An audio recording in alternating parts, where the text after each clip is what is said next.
All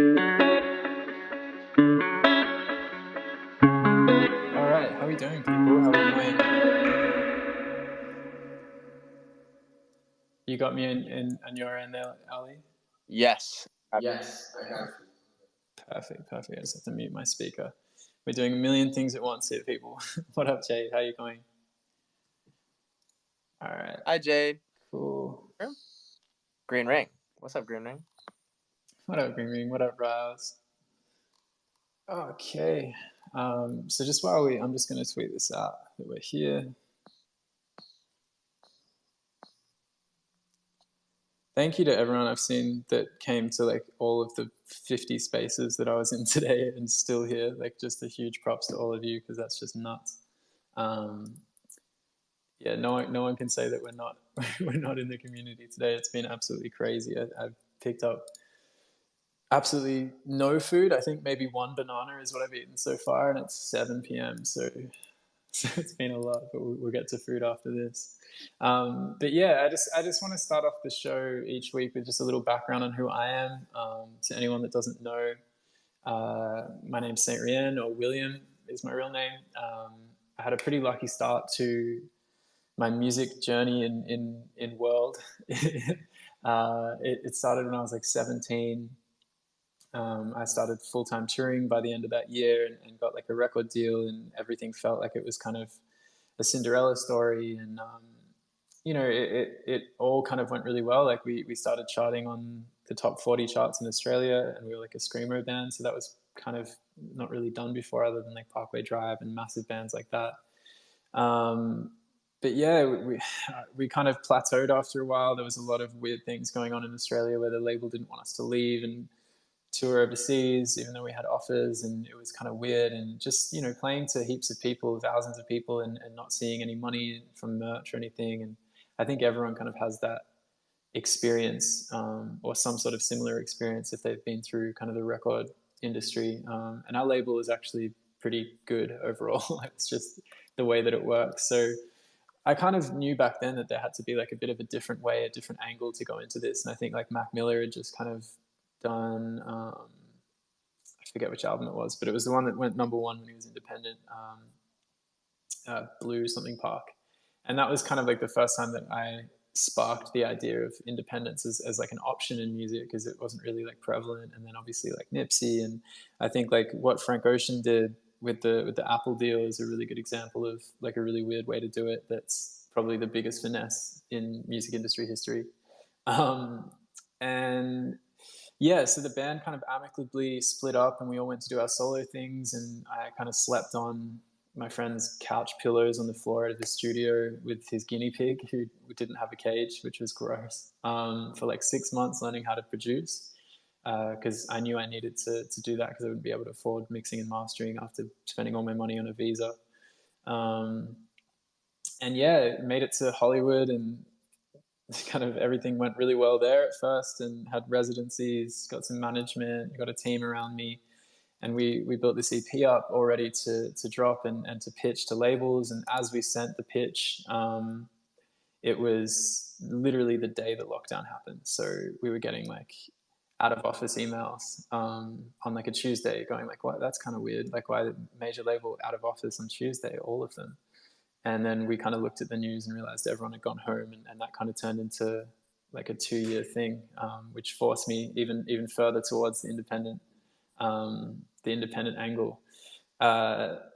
Long story short, I ended up kind of figuring out about web3 by doing a music video showcase, and the ticket was a POAP NFT, and I kind of got to speaking to some developers there, and then ended up not really sleeping ever since, and just being so obsessed with how this space works, and trying to figure out how to implement it in my own career. And that kind of led me to making this podcast, because it was really hard to kind of see examples that wasn't like a text or mirror article or like a random interview here and there of kind of how to do this and how to do it right, and how to do it kind of quickly and intelligently, and in the least kind of harmful way possible to anyone involved. And I was looking for it, and I really couldn't find it, so I kind of just decided to create it. So that's kind of enough about me, but that's kind of how we got here. But yeah, thanks to everyone that's rocked up. I'm going to do the little tagline here. Still working on this, so bear with me. And please DM me if you think it could be better or anything that you would change. But this is what I have so far, because all my favorite podcasts have a bit of a tagline at the start. So welcome to the second episode of The Blueprint.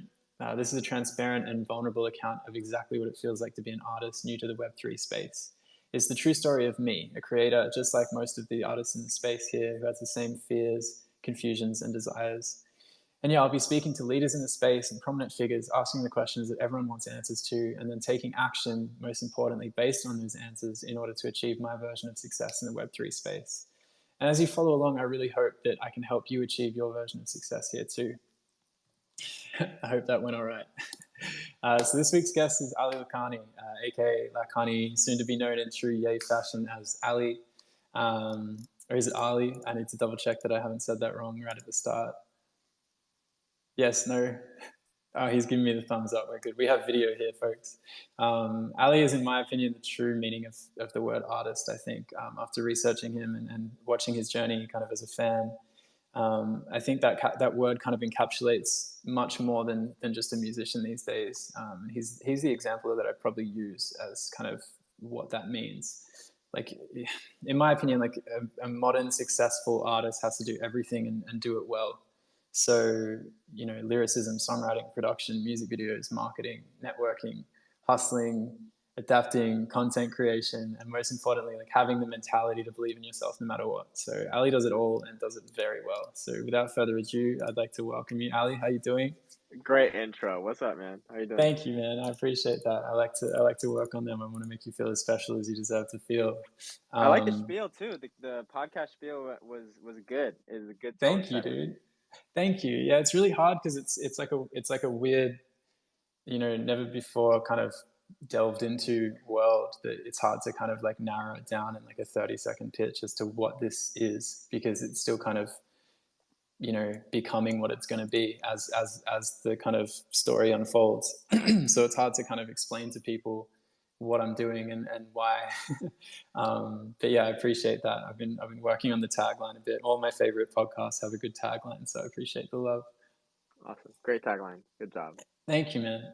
So for people who don't know, like, could you give a bit of a backstory, just specifically? I like to ask more about like just music before how you got into Web3, but where you started kind of creating and what inspired you to actually start writing your music. For sure. So I started making music the end of high school. Before that, I'd been in band for a long time and kind of had an interest in music, but didn't have any tactile way to do it outside of a band concert hall. And so senior year of high school, I got a really crappy mic from a friend of mine and downloaded GarageBand, and I had been messing around in it for a while and recorded my first song idea thing. So I grabbed a beat off YouTube. It's kind of like the cliche at this point for people. And like started in that point and it kind of grew exponentially. I quickly started producing, went to college the next year and found the studio, and I was pre-med at the time, so I was doing classes during the daytime, and all throughout the week, and then going to the studio on the weekends. Friday and Saturday night, no parties, just studio from 7 p.m. to 7 a.m. So the cliche thing that I've said so many times is like I'm walking home as people are doing their morning jogs, and then my schedule's all fucked and I'm not doing any homework, so I had to retake general chemistry. But coming out of that, there's like a lot of self-sufficiency that I had to learn through the journey. And it led to me again producing my own music, mix mastering my own music and other people's music. And I'm at a point now where I've released 115 songs on all DSPs, and it's just been like a hell of a journey finishing up that amount of music over this time. Found a band, found a lot of collaborators, found a family, and very quickly realized how important community was to me and what I wanted to build as an artist and as a person outside of just Web3. The Web3 side of the story came after a long time of pursuing music, and it was at the beginning of last year I discovered what NFTs were. I bought a little mooncat. It was my first little NFT experience, and later that year, I want to say like September, October of 2021, I found out about a few artists doing crazy numbers on catalog, and I was like, okay, there's a space for me as an artist in the space now, because just doing the visual art trader stuff was not resonating with me. It wasn't really fulfilling me in any serious way. And so my journey kind of evolved from there. I got really excited, and it was felt like a resurgence of energy that I hadn't felt in a long time. It felt like a whole new world, which is something that I've heard a lot of friends say that I've tried to get into the space. So it's made me really happy that that experience is common throughout a lot of us. Right now, I'm a bunch of drops into the space. I got a giant NFT collection coming out June 3rd. I haven't announced it yet, so I guess this is the first public time I'm saying it. So there's Hey, that, love that. and then a bunch of other projects throughout this year. I've been thinking a lot about how to push forward with new ideas and trying to make everything all cute and nice and cuddly and stuff. So that's kind of what I'm on. That's awesome. I really want to touch on the you did a song a week for I'm assuming 110 weeks if you released 100 songs. But how was that? Because you were like driving Uber the whole time and studying to be an airline pilot. Is that completely true, or like what? Like fill me in on that because it's just such a crazy story. I really want to The hear it. specifics are there. The order's a little wonky. So I was in college through the majority of this time, and I'd been putting out music for 4 years, and so that's when a big bulk of the songs came. I graduated in 2020, got kicked out in March, and so I finished the rest of my senior year virtually. And after that happened, we were all in lockdown, and the question comes, okay, what are you going to do now? Music isn't really paying the bills, even though that's kind of what I always wanted to do. And so there was an immediate decision of trying to be an airline pilot because that's been something that people in my family have done, and I have a talent for it, funny enough.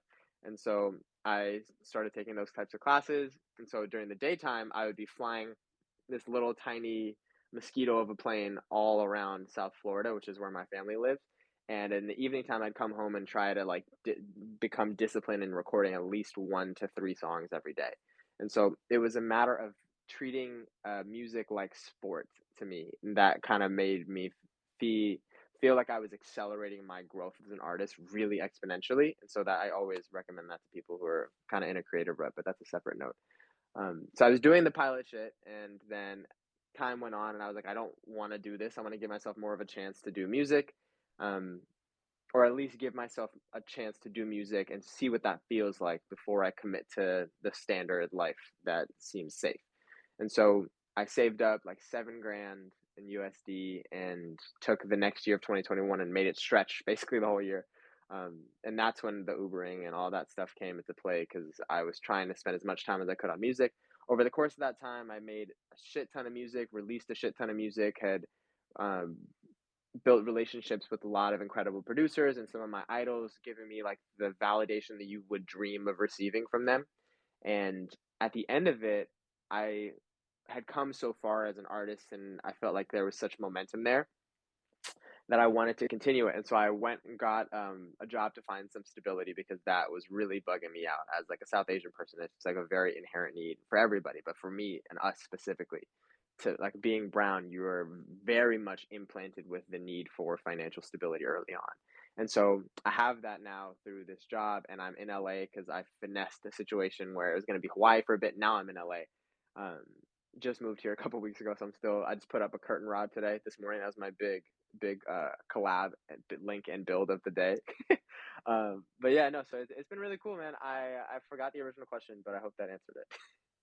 Yeah, man. No, you answered it and then some. I just really love hearing people's journey because every single musician's journey, I think, or creator, artist in general's journey is so different, and like there is no like right way to do things. And I think that the more chaotic ones are usually the more successful ones. But was there ever like a this is like a hard question for anyone, but was there ever kind of like a full circle moment or like specific time where you were kind of like you could kind of smell the roses a little bit, like you look back Yes, and like, yes, yes, a please hundred give me percent. that.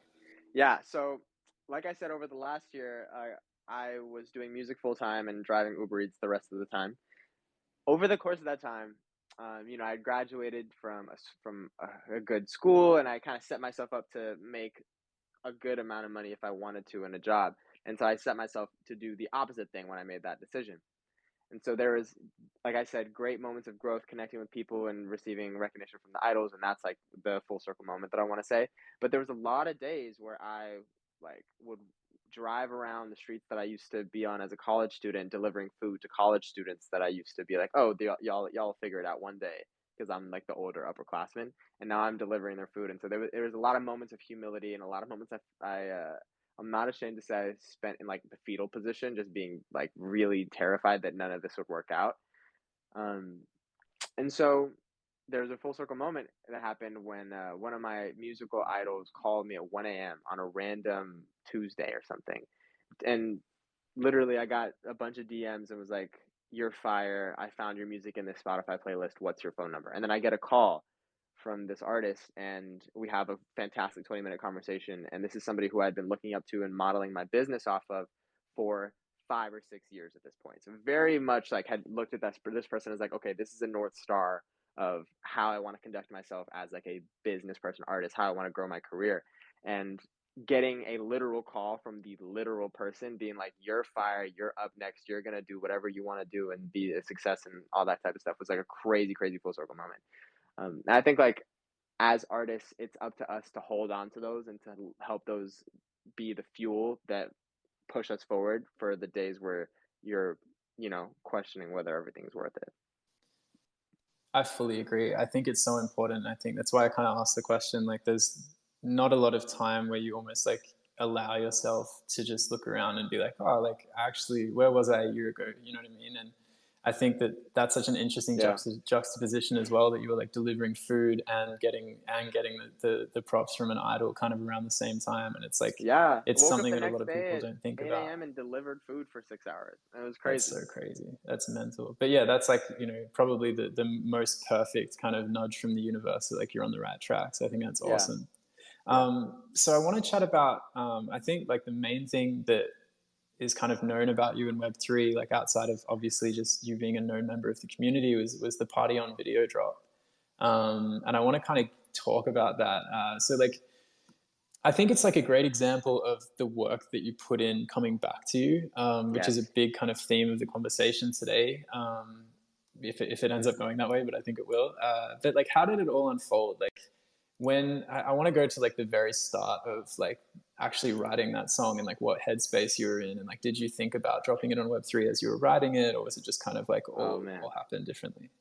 When I wrote that song, I didn't know what Web3 was, and I didn't know I knew what an NFT was because I think I wrote it in the middle of 2021 is when we had the first session for it.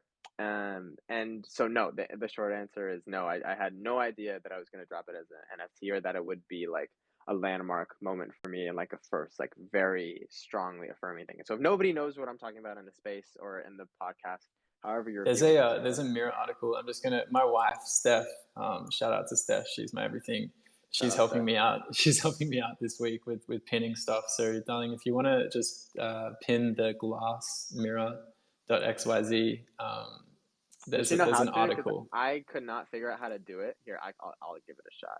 It's weird. You just do the. I think she's onto it, but we'll see. Just keep going. Boom. And if it's I not got there, it. we'll. I pinned it. Hey, It's all good. there you go. All right, we're gonna have it twice. It took me a long time to figure out how to pin stuff, so I'm just assuming that Steph is smarter than me and knows how to do it, but just to be It's safe. up there. It's up there twice because you're both on the money, so it's all good. Click either of Wonderful. those Okay. links if you want to read more Quick about either. it. But yeah, keep going. Yeah, so basically like if nobody knows what happened with the party on situation, I had been in Web3 for a couple of months and I had never put a piece up for over 1 ETH. And I know 1 ETH is a lot of money and I had built up to even being comfortable to drop at that level. Wait, let me do some self-reflection. I don't think I had. Actually, you know what it was? Here's crazy.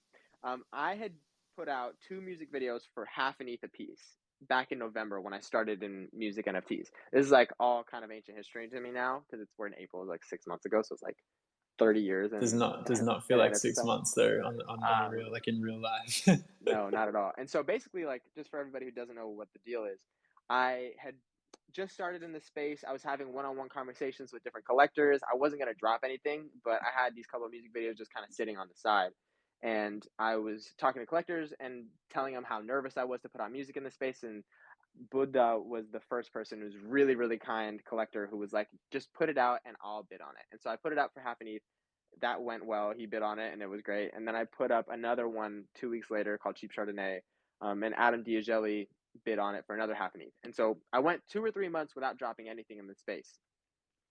I came back in January and was like, okay, I have this party on music video. I feel really good about it. And I'm noticing looking around that a lot of people who I look at as my peers are minting their stuff at like higher prices. And so it was more of an experiment to see like what would happen. What I had expected is there was this big collector on Glass that kind of bought up all of the stuff. And so I just figured that if I listed it for something ridiculous like 2 ETH, then that person would just come collect it. And so what I did was I listed it for 3 ETH, and that no person came to collect it, no single person at first. So what happened was I had been doing so much work to talk to people and have one-on-one conversations throughout the 2 or 3 months beforehand, basically treating Web3 like a part-time job. And what that means to me is like having one-on-one conversations just like this, like getting to know people, not trying to get anything out of anybody, just trying to make friends in the space. Because to me, the best part about it is that it feels human, and so I want to preserve that feeling for myself as long as I can because that's what keeps me going in it. And so basically, I had not put out anything, and so I was like, you know what, fuck it, it's time to big send it. I'm gonna see what happens. I'm gonna take a big leap of faith here, and so I mint it on Glass for 3 ETH. I was literally in training for this pilot job, and so I was during the daytime. I'm tweeting about the Twitter space I'm gonna have at night. I come home from training, change into shorts and a t-shirt from like the button up, and I'm like, okay, guys, we're doing a Twitter space, and so we have a crazy positive Twitter space experience, and it started a PartyBid. The folks in the Twitter space did, and so it wasn't me that started the PartyBid. I didn't know what really to expect. I thought So for one guy was people gonna that don't know, I just need to interject, like, what is a party bid? If you could just break it down really quickly. for sure. PartyBid is a platform that allows basically us to crowd fund different NFTs and then share ownership of them. So my thing was 3 ETH. I think we ended up the end of the story is there was a lot of people that put into the PartyBid, and I'll tell it in more detail. But the end of it, like we had 30 people bid on this NFT, and they all share ownership of the Party on One of One music video. So That's let's so say cool. Lackhoney turns into Drake down the road. That music video is worth exponentially more. They own a part of something that's more than what they put into it. That's like what we're all going for and hoping for. Perfect. Yeah, exactly. And I think it's really interesting, like the idea of joint ownership of something like that. Like, did you think about kind of what you were going to like during that space? Did it kind of get into your mind because there's always this chat about utility, or like my friend Cam Murdoch actually calls it impact, which I think is better. Um, did you think about, well, how am I going to give these people some sort of thing to say thank you divided by 30, or was it just kind of like, do you go from the mindset, which I kind of lean towards, which is, the music is the utility. Like it needs to be viewed like that, because you don't see like a Basquiat selling and it's like, and you get a free dinner at Arby's. Like it's not that. You just buy the piece. You know what I mean? So like, That's what's fire. your take on that? And did you think about it during the space? The Arby's thing is jokes. That's so good. No, Thank you, so man. long story short, no. This was like early on in the utility music NFT conversation, so it wasn't a huge point. Right now, my stance is a little bit different, and we could talk. That's a whole other conversation, but just to kind of keep it focused, so I could get through one story, because I go all over the place. I just want to make sure I'm keeping it together right now. You're good, man. It's all gold. So yeah, go for it. The Party on music video comes out. I'm in a Twitter space just like this, and Sam Sens, one of the founders of Glass, fucks with the video, is one of the first people I talked to in Web3, was a mentor to me early on, starts a party bid for it, puts in zero point 0.1 ETH. Over the course of that Twitter space, we get up to, I want to say 1.1 ETH that first night, which is like ridiculous. Did not expect that, wasn't thinking about it at all. Over the course of the week, I'm on adrenaline the entire time. And I've like am physically shaking often. If anybody cares enough to scroll back to that era, it's just like 100 all caps tweets a day with like the most ridiculous thoughts that I was having. Just like, holy fucking shit, I am a rocket in space. Like, whatever. That's the energy I was on. And so we get towards the end of the week and we hit 3 ETH. And so I'm thinking, fuck yes. Like, I'm so grateful. I've seen artists that were further along than me in the space and it put more work in, take much longer to achieve this goal. So I'm like really grateful for this. Story's over. We did it, guys. Here's where the crazy shit starts though. Is there in my mind, my hypothesis about this is that high level NFT collectors have their own proprietary software that they use. And whenever there's a lot of activity happening on something, it triggers them. And if they like it, they'll buy it. And so what we have right here is a random anonymous investor collector person comes in and bids 3.2 over the party. So it's one versus many. And so over the next 24 hours, because glass auctions are 24 hours once you hit the reserve, there was, I want to say, 14 different bids back and forth. And so the price went from 3 ETH to 4.8 ETH. And so that, for in USD terms, it goes from 9,000 to about $15,000 overnight. With, and I'm not like really sure what's going on or what to expect, but I personally, and I know this is not the smartest take because you might piss people off, but this is how I feel. I was very much on the side of the PartyBid. I was like, we worked really hard to make this happen. I want us to win this as a community and for it to feel good. And I want to take you guys with me on the journey. I want this to be a whole thing. I want us to be friends and mwah, mwah, big family kiss, whatever. So I'm like getting angry on Twitter. Like every time this person bids, this person's like, yeah, I'll put $15,000 into your thing. I'm like, fuck you, no. And so it's ridiculous. But what had happened, which is a really beautiful thing, is the community started to show out in a way that I never expected. And so people that like I said, I was having one-on-one conversations, people from conversations 3 months ago that I had not spoken to since are seeing my ridiculous rants on Twitter and being like, you know what, this kid needs help. So let me help him out. And so there's people like Jackson, there's people like Elliot Cole, and a bunch of others. I haven't looked at the list of names in a while that are pitching in anywhere from 0.1 to 0.88, and so anywhere from like $300 to $2,500, just being like, I hope we win this. Like, good luck on your journey, type thing. And so to me, that moment, and so at the end of the story, like I was taking a flight to LA to work on Daniel Allen's album, and I finished the auction on the plane, and so I was tweeting in all caps from the plane. And while I was on the plane, there was another 5 bids back and forth. So I'm just cracked out of my mind. The night before, I'd stayed up till 5 a.m. for the Twitter space where we were like yelling about every single bid. My parents were like, "Why are you screaming at 3 in the morning? I don't know what's happening." It's just this whole thing. And so it ends on the plane, 4.8 ETH, ridiculous landmark moment for me. And I had a lot to unpack. And so the biggest thing to me was that this was, first of all, it felt like a vote of confidence and give me the permission to dream again. Because going into the year prior to that, and a lot of musicians will relate to this, I'd felt extremely beaten down, and had set out on this journey years before with extremely high goals that a lot of us do. I want to play arenas. I want to do the biggest songs on the radio. I want to do all these sorts of things. And over the course of this journey, you start to feel more and more defeated and more like, okay, maybe I really should be realistic. And some people don't think like that, but that was the unfortunate place that my brain was in at that moment. And so having this win that I never would have expected and was better than anything I could have hoped for. Again, 3 ETH was ridiculous. Absolutely fucking cracked out of my mind to ask for that.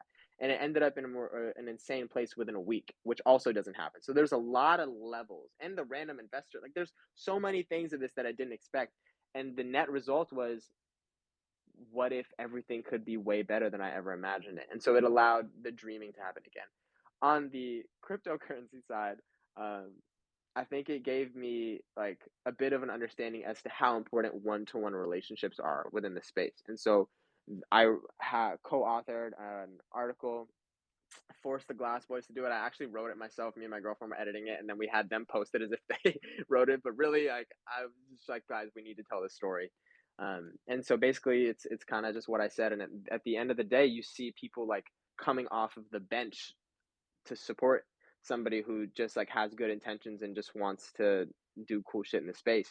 And I think that to me is like the big takeaway that I try to like give everybody that impression and impart that feeling onto as well, that if you set good intentions and if you're doing the work to meet people one-on-one, those friendships can translate not only in the monetary sense, but you can also just be like friends with everybody, which is tight. Totally. That's such a fucking cool story. I'm really glad that we're actually like getting a video version of that story, like from start to finish. It's perfect. It kind of segues into the goal of this week. For anyone that just tuned in, this is the Blueprint podcast. It's a live public onboarding experience of me into the Web3 music space. I'm Saint Rien. I'm trying to figure out the best ways to get started. And I'm talking to Lackhoney, who just shared an amazing story of how his Party on music video ended up exceeding by 1.8 ETH his already in his mind lofty reserve price in 24 hours. But yeah, so every single week I set myself a goal, and I'm basically interviewing Lackhoney today to gain advice on how to achieve that goal. So I'm documenting the entire process. I'm releasing video diaries throughout the week, basically explaining how I'm feeling, how it's going. If anyone's ever seen Big Brother or any sort of reality TV show, it's kind of like that. You get to see like a behind the scenes of exactly how the week's going. But yeah, so this week's goal for me that I set was to come up with the best way to build my own community, for lack of a better word. I set this goal because, well, when I was studying up on Ali's journey into Web3, he just really seemed to thrive off building good one-on-one relationships with people, which is kind of like the underlining part of building my own community. It's more about just like building a group of friends and a group of peers that you get along with. And the turnout for the Party on video releases that we touched on before is kind of exactly like a perfect example of how that ends up coming back to you, but it doesn't need to be the focus on it. So yeah, I'd really love to know your advice, and I think I already kind of know the answer. It's more about like one-on-one relationships.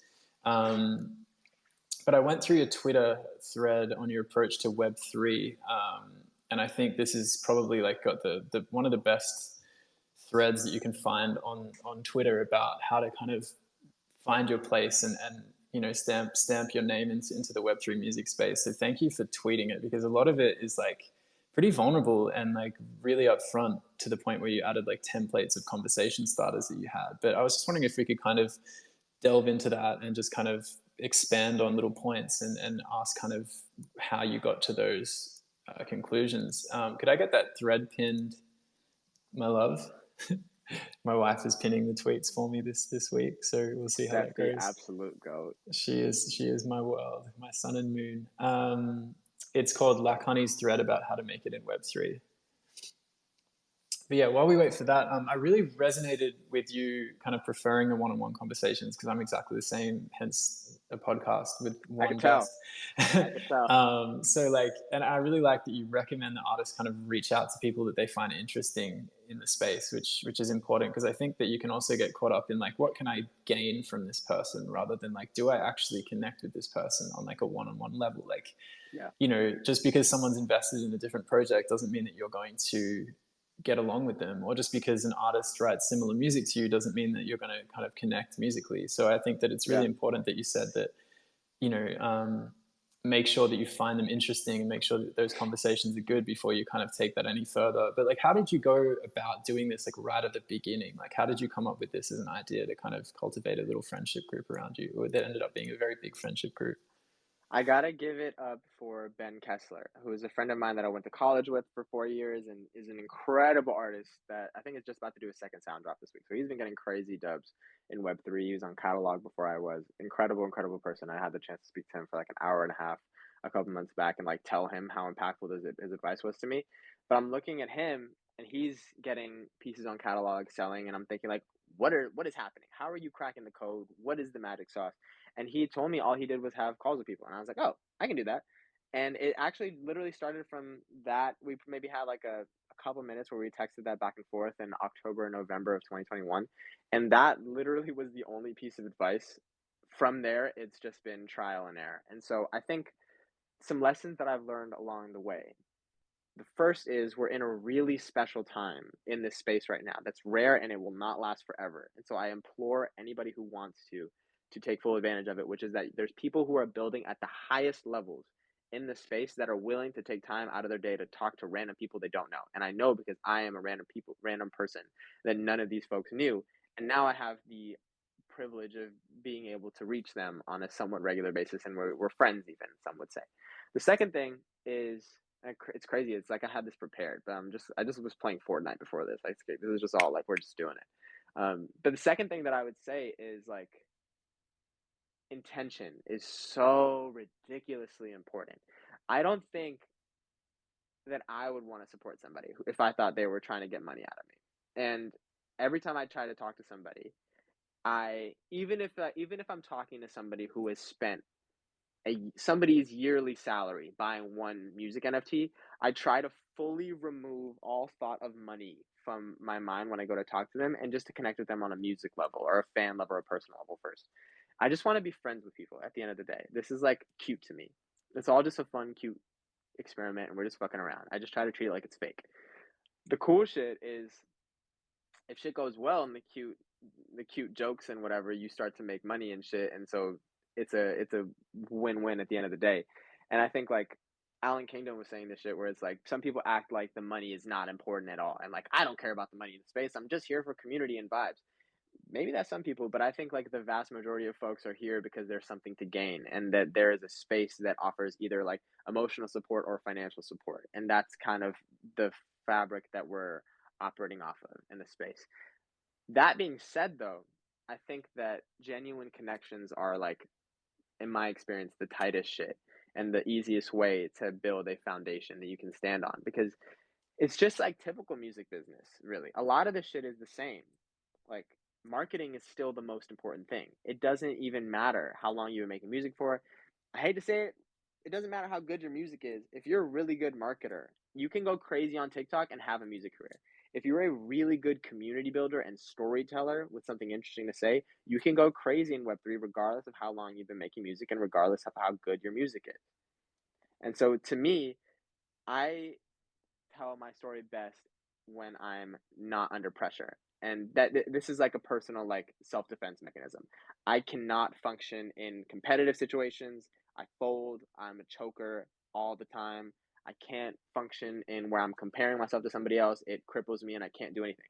The best way that I get music, friends, all of this shit is if I can just completely relinquish all aim to try to achieve some sort of external validation or anything like that and just focus on connecting with the person in front of me, focus on making something that I think is cool and interesting, not something that I think other people would think is cool and interesting is like that's like the cliche music thing that we all say.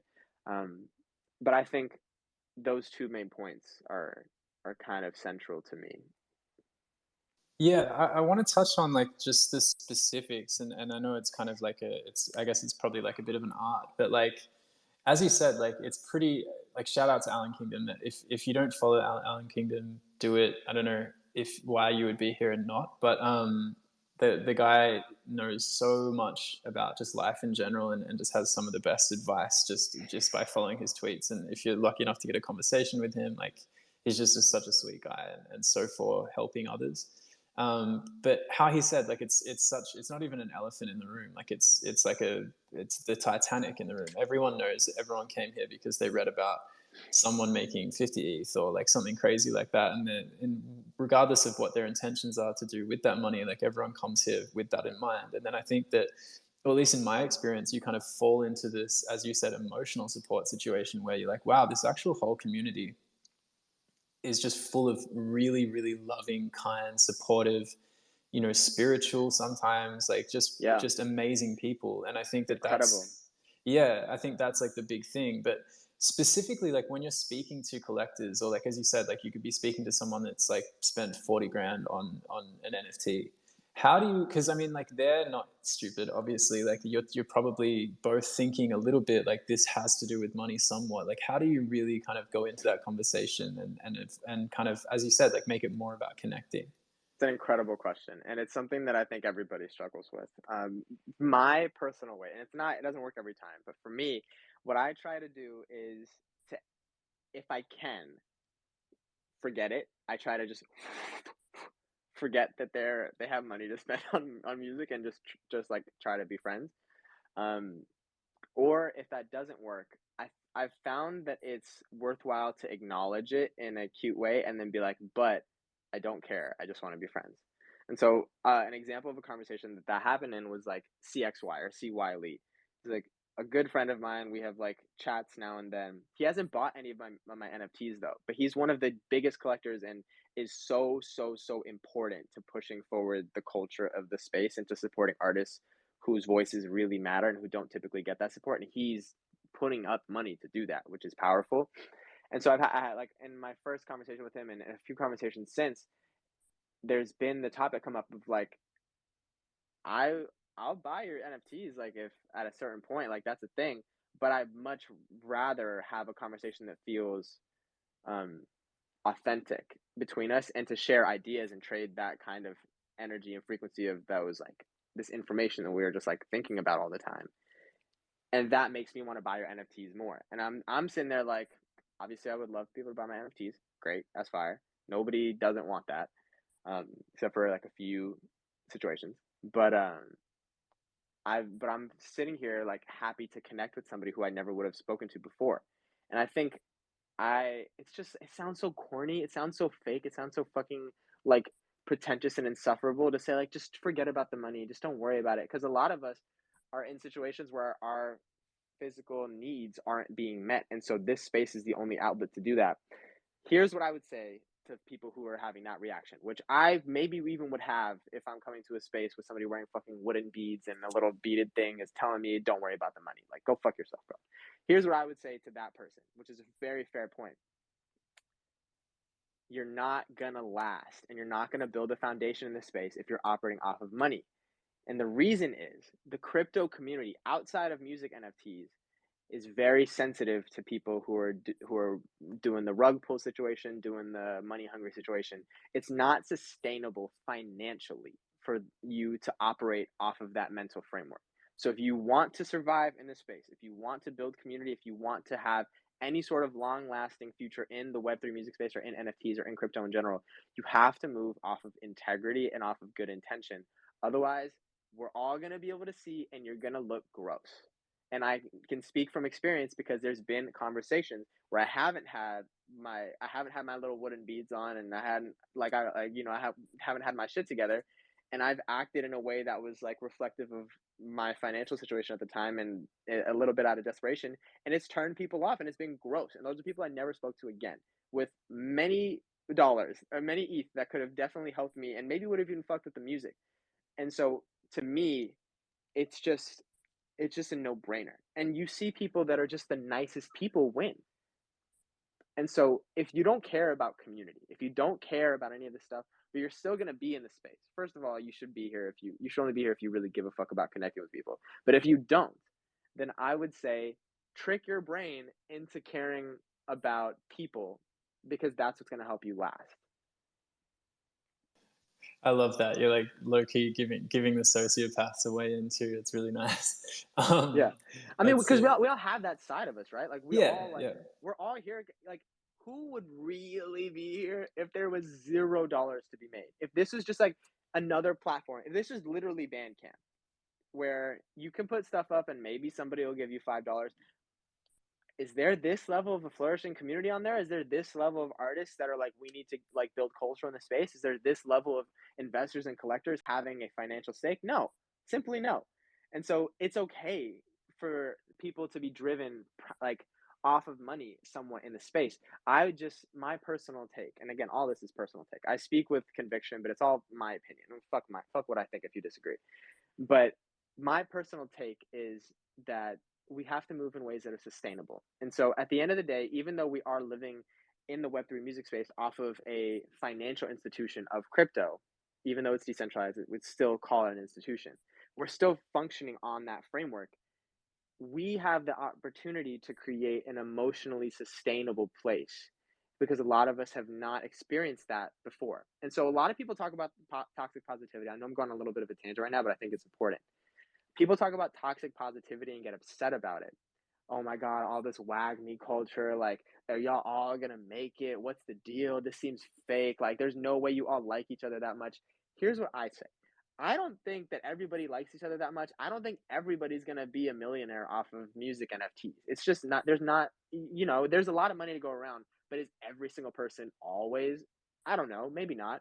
What I would say is, don't we like that culture more than the other thing? And that's always my gut response to people who are feeling negatively about the culture of music NFTs and the way that the community is supportive. And they're trying to almost call a bluff. And it's like, okay, you can call the bluff, great. Maybe we don't all fuck with each other that much. Maybe we don't actually all love Twitter Spaces. Maybe we don't actually care about what this little kid named Lackhoney has to say about some shit that he sold a couple months ago. Like, maybe we don't care. But isn't the vibe better here? And if we can win, and if we can provide for families, if we can do all that kind of stuff, isn't it worth upholding that culture? And isn't it worth learning how to be like emotionally sustainable in the space? That's a long soapbox. No, it's great though, and it's so true. Like, there's a lot worse situations that you could be in to try to kind of like create wealth and create community and create friendships than to sit in a Twitter space and like, even if it's not 100% true all the time, that you're not in the best mood, or you know, like for me today, like I ran out and went and lay in the sun for 30 minutes and then I barely ate after that. And like, it's been hard, but like, still, I actually, maybe it's just me, but I really actually enjoy these things. Like, I enjoy people connecting with one another and supporting one another. And you know what? Like, I actually do think it's more genuine than it's not in general, because like coming into this space, like, you know, you can have that kind of mindset of maybe people are just putting this on, but you leave that Twitter space feeling better about yourself and about everyone in the Yeah, community 9 times out of 10. So you're spot on. yeah, it's I'm real. just being mindful of time because I don't want to keep you too long today, but going through this thread a little bit deeper, I think like one of the key points that you pointed out that I think could easily be looked over is before you try and gain or take from the space, contribute. I think that's such a great quote, and it seems to be a common theme in Web3, and I love it. And I've kind of, as some of my actionable steps last week, like I've been investing in music NFTs this week and You're seeing also the, doing it right now, by the way. This right here, what you're doing is actually an act of service to the whole space. yeah, I'm It's trying from fire. that angle too. Yeah. Well, that's, you know, it's important. And I think like you need to, I kind of figured out the meta of the space in the sense that like giving back is just as important. And it's such a, it needs to be mirrored to the world because it's not prevalent in traditional spaces in real world examples. And imagine if like a company that had a building that was like a call center actually like valued these kind of principles, it would just be nuts. Like, I worked in 5 or 6 call centers when I was touring, and it was just like the worst environment ever. So if they had these kind of morals and principles of just lifting each other up and supporting each other, helping people close calls rather than trying to get commission for yourself, and it's such a weird segue, but it's personal to me. Yeah, Um, that's real. but yeah, like the fact that people give without the expectation of receiving, and we can talk for years about whether that's real or not. But you know, do you think it's important? I kind of asked Karma this last week, but I'd love to get your take on it. But do you think it's important to actually invest in other people's music NFTs so you can get what it feels like to be a collector on the other side of things as well? It's a great question. I've talked to people that believe yes and believe no. I believe somewhere in the middle. I think that it's important to support artists, regardless of who's doing it. I do think that as artists, a lot of us have this common DNA of being in financial desperation for a large part of our lives. And so if this is the first time you're making $10,000, do I think you should go spend $1,000 of that buying somebody else's music NFT? I don't know if that's the right financial choice for everybody. I think people should do what's best for them. And there are people spending hundreds of thousands of dollars on pictures of monkeys right now that are waiting for the utility and the community and the culture to build up in music NFTs to the point where they'll invest that same amount in a one of one on catalog. And you were already seeing examples of people running very successful auctions for a lot of money. So there's money in the space. My personal take right now is I don't think artists need to be beating themselves up because they're not buying other artists' stuff. When you can look, but we can see how much money everybody has for the most part, except for Coinbase accounts. Like we can look on Etherscan and see how much these collectors have. It's more than we have, bro. And so I don't think personally, is my personal perspective, I don't think if you're an artist that is seeing money for the first time in your life off of your art, that you need to feel guilt about taking care of yourself or about stacking up some money to do something important for you or your family. I don't think that that's something that I think that's a very dangerous thing for us to be playing with. What I do think, though, is that artists should be supporting other artists. And if you can afford to, it's a beautiful thing to do. And so I have bought a couple of people's things and I'm looking forward to buying some more. Um, but I don't know, like right now, I just moved across the country to LA. I spent like $700 on a mattress, which is pretty good for a mattress, but it's a pretty nice mattress. It's like 700 bucks. I don't know. Like right now, like for my financial needs, I need to hold tight for a second, and that's totally fine for other people to have that. I think that it just makes sense.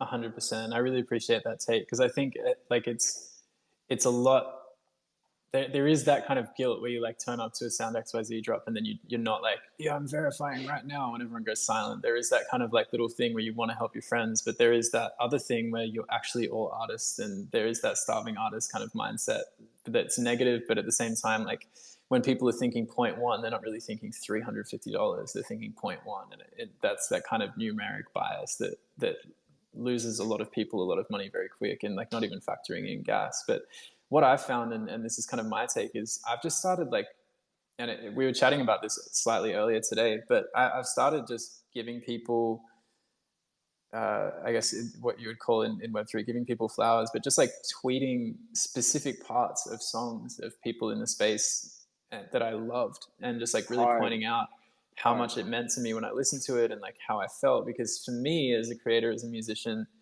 if someone comes up to me after a show and goes like, hey, I want to buy your hoodie, can I support you, blah, blah, blah, like that's cool. But if someone goes like, dude, this one lyric like perfectly summed up this one situation Yeah, I had in my life, real. and It's real. so I think that needs to be like more, and I've seen a few creators do it. I think Karma does it a lot, but I think Karma's that one of the goats at that. Karma's totally, incredible. yeah, exactly. And he just makes you feel so accepted and warm. And I think that like we need to be focusing more on supporting people's music than supporting people's music drops. I think that's an interesting take, but I'd love your opinion on that as well. I think like I don't think you're wrong at all. And I think sorry, I don't think you're wrong is a crazy way to say it. I think you're right. But I do think that like part of this space is giving. And so while I do think that we don't, as artists, need to feel pressure to financially contribute if it'll hurt us to do so, if it'll like compromise our physical needs to do so, um, I think that we should be giving all the time consistently to everybody in the space. And so whether that's making a platform like you're doing, whether that's shining a light on somebody's stuff, um, my favorite people in the space right now doing this are Jaden Violet and Real Girl. And I think what we saw with Jaden's Violet token selling out very quickly, he's just a guy who works at a restaurant in New York who dropped out of college because he wanted to make music. And so you're seeing people like that build real community in a way that's really impactful and powerful. Um, For and I people who think that don't know, Jaden Violet, he did a token. It wasn't specifically about music, like it wasn't a music drop, but he did like a token that's the Violet token, and he created a community at a pretty low buy-in price of, I think it was like 50 people. You could correct me if I'm wrong, but it was might have been really more. I don't interesting, remember. and I think his friend Jamie is going to be doing that April 30th too, and Oh, is it's Jamie a doing that really, too? yeah, they're going to be doing it as well. So Oh, let's go. Fire. I Jamie's think super dope. yeah, that's like another angle of doing it instead of dropping a one of one or doing like an edition of a song. I think just like, hey, do you want to be a part of like my family, essentially in this space? And here's how we do it. And not specifically doing it from like a DAO or decentralized autonomous organization angle, just like literally being like, hey, you own my, thank you, I nailed it. Hey, you own my token, like this is what you get from it, and you're in this exclusive club. Because there's not really many avenues in Web 2 where an artist can reach out to their fans like that and be able to connect. But yeah, I think it's really interesting with all these different things coming through. I just wanted to touch on really quickly about like with the one-on-one conversations, like does it get overwhelming after a while? Like how long did you keep it up, and like how many conversations do you think you had? And then I've got one more question, and then I think we'll go to Q&A as well. It's just a matter of finding balance with what works for you every day. There's some days I had five, there's some days I didn't have any. And so, the days where you have five and you don't get to eat lunch because you're talking to people in crypto is hard. But you end that day feeling like you did something. And there's certain days where you have a bunch of bad conversations with people that did not fuck with you or that you don't think fucked with you. And then you think that day was a failure. But it's crazy, man. Like I could pick out the one conversation in my mind that I came away feeling the absolute worst from. And it wasn't like anything, like it wasn't the person cussed me out or it was a horrible conversation or anything. I just felt like, oh, this person clearly only wants to support people with like a lot of money and clout. And I'm just like finding out about this space. And so they don't fuck with me. And this person just DM'd me a couple days ago and was like, "Yo, been looking at everything you're doing, been so excited. Like, I checked out your music after our first call, and it's so great. Sorry I didn't respond or whatever." And so, I think like, I don't know. I just tried to take that as a lesson to always be optimistic and to enjoy the process, as they say.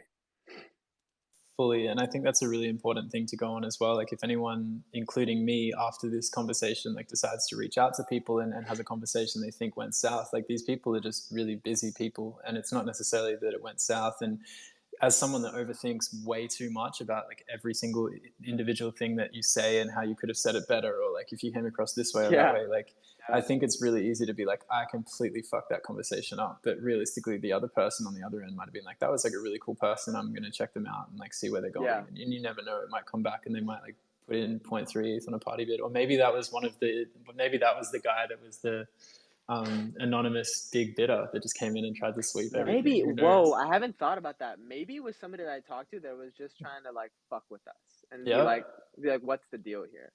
Yeah. Crazy. Crazy. You never Exactly. know. You never know. So I was gonna briefly touch on like some discords that you said to join. I am just gonna like summarize them, and I think Steph is gonna pin the tweet.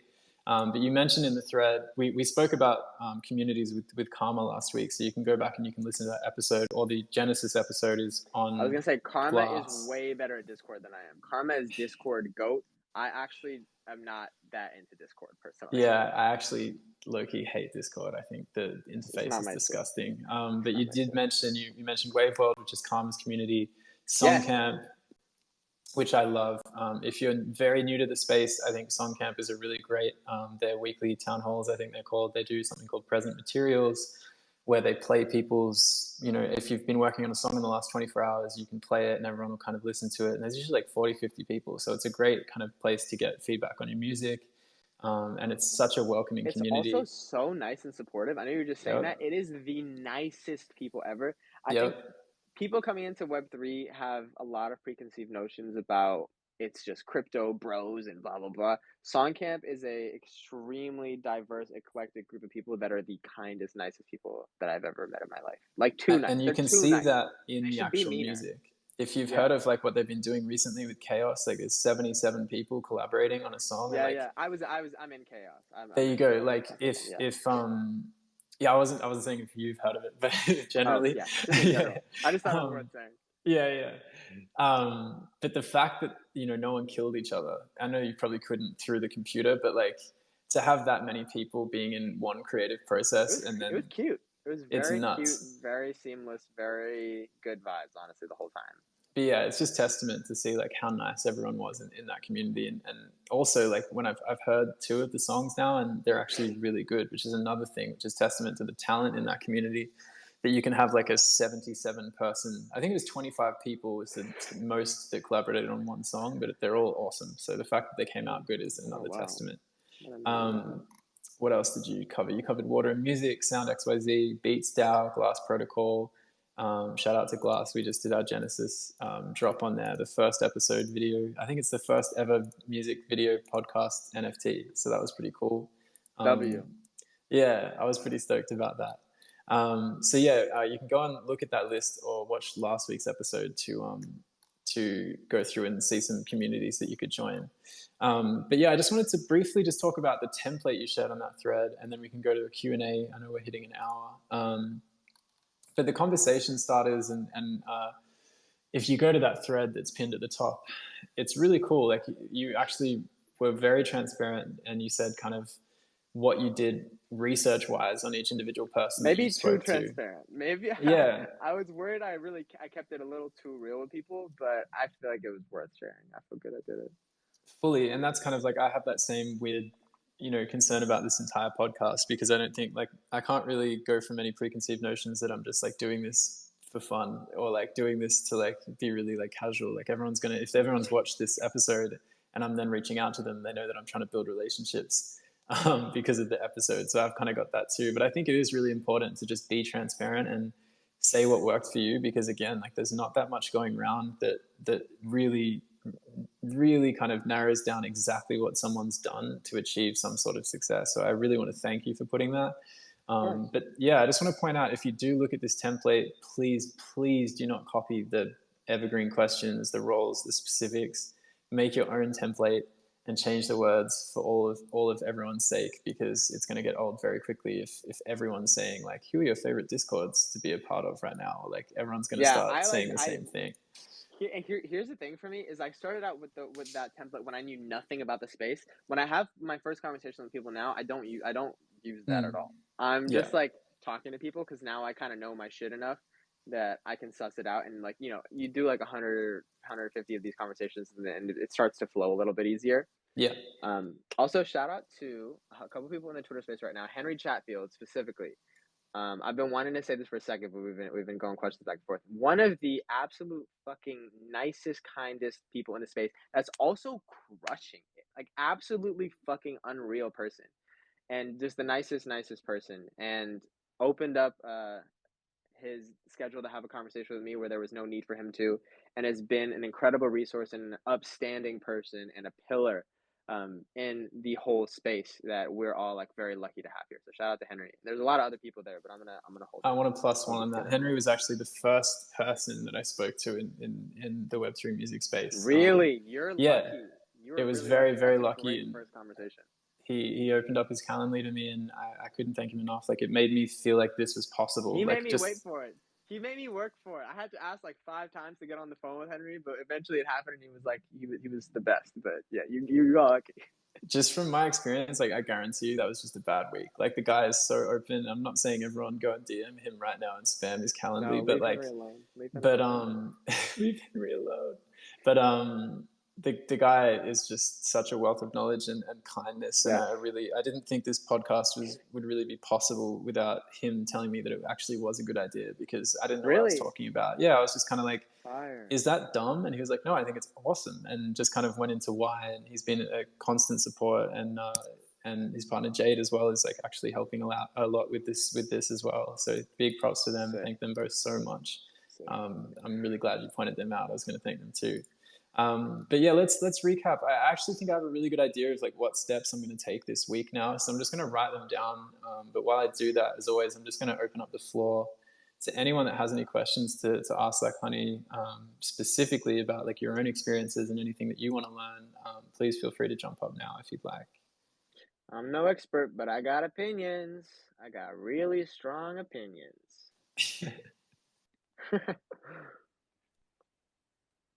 I can't see anybody's request, so you gotta approve them. Yeah, I don't think anyone's actually done it. Are there any questions? I can quickly write this down and get it back up. But if there's no questions, I can kind of recap what last week's were and say how I went with them, and then close this off. But yeah, if anyone wants to speak, just hit the little request thing down there. Feel free. I'll give you another 10 seconds. I love everyone's feeling a bit shy today. That's cool. No stress. All right. Well, last week, the action steps that I decided to go on with Karma were sign up to Water and Music, which I did. I've got 15 tabs worth of reading to go. It's insane how much these people bring knowledge and experience into the space through their, I guess, like their research is just insane. Like I went through and I scrolled just once and I had 20 things I was interested in, and they're written so succinctly, so simply. They break it down so well. I wasn't I wasn't able to get into the community as much as I'd like this week, but I'll definitely be in there more. I just had a lot of things, and I got a little bit, overwhelmed with the amount of stuff that I decided to do. I also was really active in Hi-Fi Labs, Dreams Never Die. Good Karma Records is awesome. Song Camp I got back involved with. Wave World and Sound. I was on all the drops today, and I actually that segues to the next thing, which is to buy at least one music NFT. I now have 3, which I'm proud of. Wow, crazy. Yeah, I was stoked. So I picked up RMS's. Did you get any sound drops? Yeah, I got Karma's today, and I got Kilo Kush's the other day as well. Karma's is still available? No, it's sold out. But the secondary, you can go 8th in there if you want. But yeah, I was really proud to own Karma's because, well, first of all, the song was awesome. If you haven't heard it, go and check it out. It's actually nuts. Like I'm a huge fan of that song. And the RMS one was important to me as well because he was kind enough to let me share his glass drop after mine kind of crashed and burned the day before, which is one for the ages. That you can look into the video diaries that are on YouTube at the moment. You can kind of hear more about that. But yeah, so I own three, and I've had the experience of collecting, and I'm excited to kind of enter into all three of those creators' communities and be a part of that. And the last thing was to book my ticket to NFT NYC, which I've done. Steph and I have Oh, I gotta never do that been. still. What You're days are you going? going? I Well, gotta do it. we didn't. Well, I didn't realize people go early. I kind of stayed 2 days after, which is I think ETH NYC is on that time anyway. But we're landing on the 21st, and then we're going to be leaving on the Saturday, which I think is the 25th. So the 21st is the Tuesday, I think, which is the first day of the conference. So we're really excited about that. And yeah, it'd be good to meet you, man. That'd be really cool. Yeah, dude, we'll Um, make it happen. I'm actually gonna have Sunny with me, my sun and moon and pride and cool. joy. Perfect. Um, so she's like not crypto whatever, but she's Same. seen me like do crazy shit, and so she's excited to see what it's like in real life. And honestly, I am too. I've only had a couple IRL moments, so I'm Yeah, excited. yeah. Everyone really like, especially Karma was saying like how important it is to have those IRL in real life events and have Yeah, those real connections. It's so important to me too. Like I function so much better like not in front of a screen.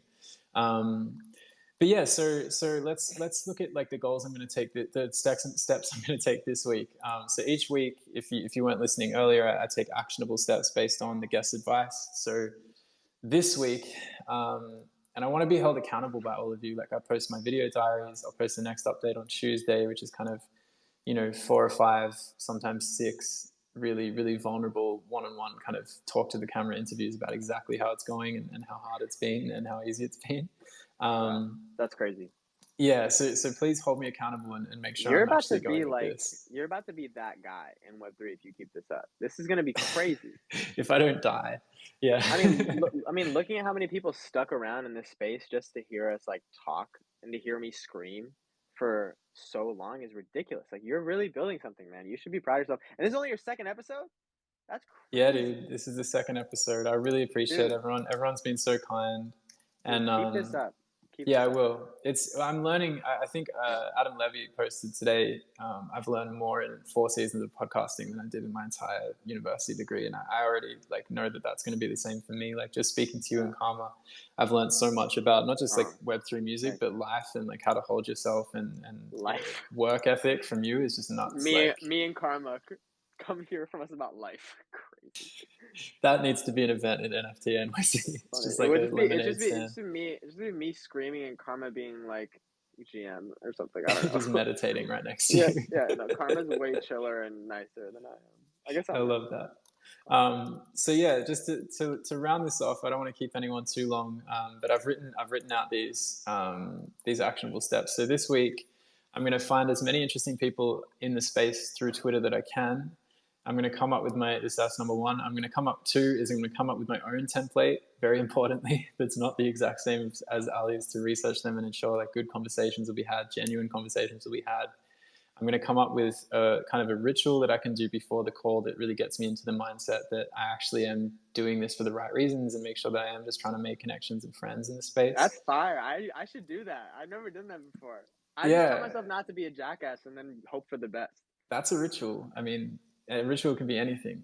Dude, in a way, it's a ritual. I want to set up at least 4 calls this week. I think that's Oh, that's that's a that's good goal. yeah. That's I a don't want to really good goal. like push myself, but there's also like how many people will get back to me and accept the offer. So we'll Okay, see. wait. Can I give some specific thoughts Please, that please. I've learned?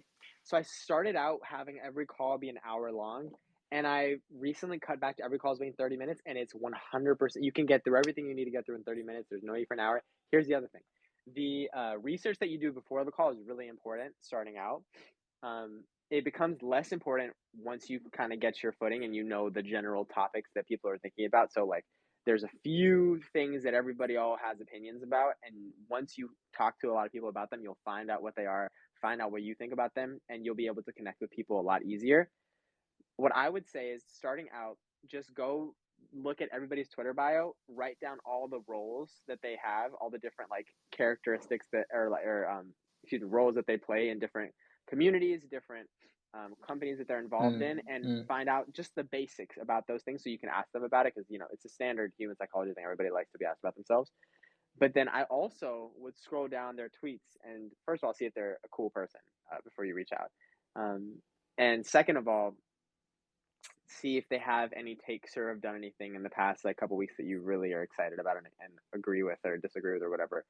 to be able to have more interesting conversations. Because the evergreen questions are more like space fillers while you think of better things to say. Like, what do you think about Discord? Is only going to be interesting for not, that's not a real great conversation starter. A better conversation starter would be like, hey, I saw you bought this music NFT and have been supporting this artist. What do you think about the future of the space and how these people could play into it? Or something like along those lines. Drop my thing. That's great. Thank you. Because yeah, like I think it's really important like to go into the specifics of exactly how to do that. And I'll probably DM you a couple times and be like, is this something dumb to ask? But Please. I'd really appreciate that. And I'm sure you'll be able to, you'll suss it out. It's not like, I'm not an expert. I just did it a few times. Totally. Yeah. And I think that's also really anyone listening that thinks that they need to be an expert to do this. Like I literally never in my entire life thought that I would host a podcast. Like it's something that absolutely does not interest me as a job at all. But I've changed my complete tune on that and now I love it. But like the idea of it had never come to me. And the first episode was just all over the place. And I feel like we've already come a long way in a week, but like, you Yeah. do, as you said, like you do not need to be an expert. You just need to do it a few times with pretty much anything in life that's new. Just learn and you can figure it out. But yeah, and the last thing is just to join the communities in your list, which I've actually joined a few of them already, and just be active and continue to look for opportunities that I can contribute and be of assistance to anyone in those communities. I got one more thing. Please go ahead. Don't hurt yourself. Because you're doing a lot of shit right now. And it's good shit. Don't get me wrong. It's fire. But speaking from experience, it's easy. Once you start talking about, I'm going to join on the Discords, I'm going to have the meetings or whatever, and you're doing all this shit on the side, make sure that you're not biting off more than you could chew because the space will be here tomorrow. That's great. I really appreciate that. That's something that I got told the other day too. Is just like the space is almost created to give you that fear of missing out feeling because there's a new platform every day and this person's doing this and this person's doing that. And I think, as you said before, like it's so important to not compare yourself with others in general. But I'll definitely take that sage advice. And when I say I'll be in those communities, it's more kind of like I'll sit in the community while I'm already doing my few hours a day. Don't feel pressure to say GM every single day to every single. No, It's too much. When I started just like trying to invest in NFTs outside of music, like I spent a week trying to get mint listed on a project. Finally got it, and it ended up being a terrible project anyway. But like I really quickly learned like how pointless that is, and that you could actually just have one good conversation with someone and actually get the same result, which is again like the point of this episode. We call that bars in the industry. We call that bars. fully. But yeah, I'll be posting a video update on Twitter and YouTube to let you all know how it's going on Tuesday. If any of you were there earlier today, yeah, dude. If any of you were there earlier today on the Glass Drop, thank you so much for being there. First ever, apparently from their platform at least, the first ever video podcast NFT. So we're really honored to have that. Historic stuff of legend. So yeah, you can go check that out. It's just pinned to my Twitter, I think, and the Blueprint Twitter. You can go and watch the full episode in its full video form there. And yeah, we've more than hit an hour and 15 minutes. So I want to wrap it up here. I just want to say a huge thank you to you, Ali. Like the fact that you just came on, you'd never spoken to me before, and you just wanted to help was just really, really amazing. I think it's just testament to who you are, and you've been just a well of information that I need to. I'll probably rewatch this 3 or 4 times throughout the week just to get all of it out there, because there's some actual quotes on there that I really loved as well. But yeah, thank you. Thank you for your time. Thanks for asking great questions, and thanks for the work you're doing. You're helping myself and a lot of other people see that there are very tangible ways to build the space outside of the typical ways, and what you're doing is really, really important, and Steph is more important than you, so make sure she knows that. Yeah, that's really, really important too, because that's been the theme of this week. Is I'm trying to be a good husband at the same time. So thank you, and I think she's nodding along in support in the background. I just scrolled to the end of my script, and it's page 11 of 11. So I'm pretty happy with that. We're just going to call it there. But if anyone has anything to say, feel free to jump up. But if not, I really hope that you feel a little less overwhelmed after this conversation with this whole thing. Can I say one more thing? Go for it, please. Sorry. I was having a conversation with Studio Dad in the DMs just now, and he brought up a point that is really valid for those of us who have music industry experience, which is the cold call, cold DM thing can be really uncomfortable for people typically because there is a lot of gatekeeping within the space. And if you try this whole point of this podcast was in Web3, if you try this in the typical music industry, it won't work. It just simply will not happen. Nobody's going to talk to you. The beautiful thing about Web3 is a lot of these people, don't have music industry experience, and so they don't know that they shouldn't be taking these conversations. It's like we're hacking it. And the second is like, of the people that do, like, a lot of them are genuinely willing to help and understand that people are at different places in their journeys along this and are really down to have those conversations. And so I know very, very much so that it can be uncomfortable to reach out to people you don't know and say, hey, do you want to give me 30 minutes to an hour of your time for me to ask you questions about crypto? It's a ridiculous thing that most people would say no to, but we're in a really interesting pocket where people are not only willing but excited to do that and understand that having these micro conversations lead to macro growth in the space, and everybody wins if those who are winning take time to educate us coming into the space, because we add so much texture and culture as artists and beauty to the space, which we're trying to build. One more thing. Here's one last thing. I had a Please, this conversation. is all gold. I had a conversation with a friend of mine who has been in crypto since 2014. I just got here a few months ago. I don't know everything. I'm not a historian. I'm not like well versed in certain things, certain aspects of this. Um, the question that he brought up to me is, okay, cool. People are spending money. People with crypto money, old crypto money from 2014, which is relatively is old, are spending hundreds of thousands of dollars on artists to get them into the space. Why is that happening? What is their benefit happening? You could say that it's patronage, and for a lot of people, there is definitely a genuine goal to help fund artists.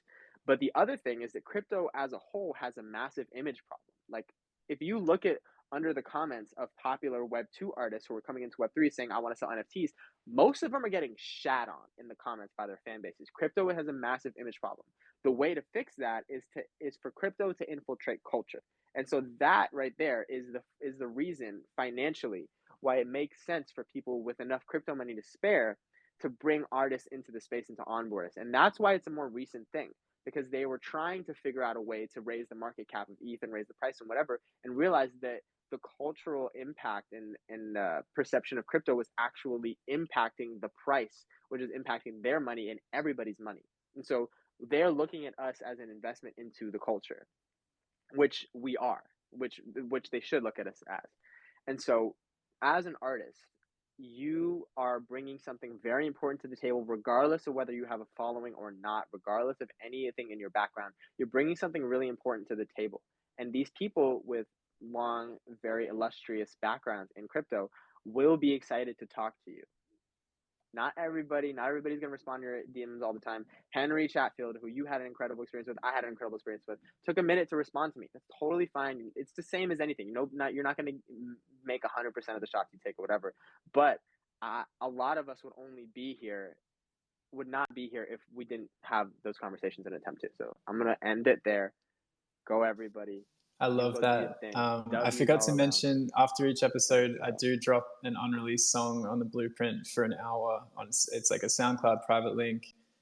So I think it's mainly just because, as I was saying earlier, like people don't talk about the music enough in this space, and I think there's a lot of people that have like relationships with each other that have like actually not even listened to each other's music. So I think it's really important, and also like that you actually go, who the fuck is Rien, and like why do I care about his career and his journey?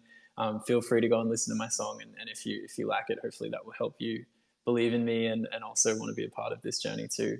But yeah, until next week, I'll be doing these actionable steps and filming my video diaries, which I've actually started.